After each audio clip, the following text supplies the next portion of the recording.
আসসালামু আলাইকুম। যারা বক্তাগিরি করে তো অনেক টাকা কামাই, জালসা করে, এক একটা জালসায় 25,000 30,000। তাহলে আব্দুর রাজ্জাক বিন ইউসুফ বাংলাদেশের একজন বিখ্যাত বক্তা, অনেকে বলে আহলে হাদিসের মুখপত্র।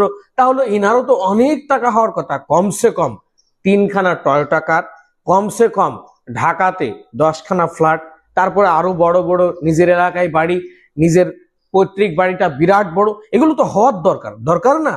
কিন্তু সেই আব্দুর রাজ্জাক বিন ইউসুফের বাড়িটা আজকে আপনাদেরকে দেখিয়ে দিই।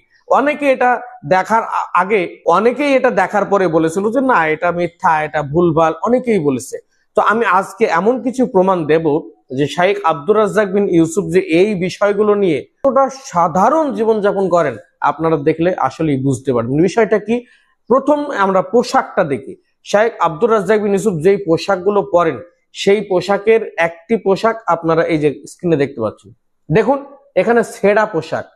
আর আরেকটি পোশাক আমি দেখেছি, যেই পোশাকটি ছিঁড়ে গেছে কিন্তু সেইটাকে সুচ এবং সুতো দিয়ে বড় বড় করে ডাবটি মারা মতো কোন রকম সেলাই করে উনি দেখছি পড়ছেন।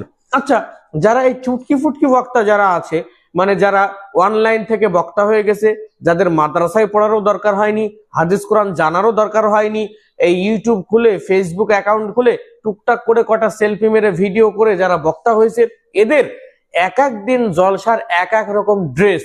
মানে সোমবার যদি একটা ড্রেস হয়, তাহলে মঙ্গলবার অন্য ড্রেস হবে। আশ্চর্য ব্যাপার হলো, টুপি যেই কালার, পাঞ্জাবি সেই কালার, তার উপরের ওয়্যার যেটা সেইটা একই কালার, অথবা জুব্বা পরলে একই কালার, এবং তলার পাজামা ওই কালার, জুতাও ওই কালার, মোবাইলের কভারও ওই কালার।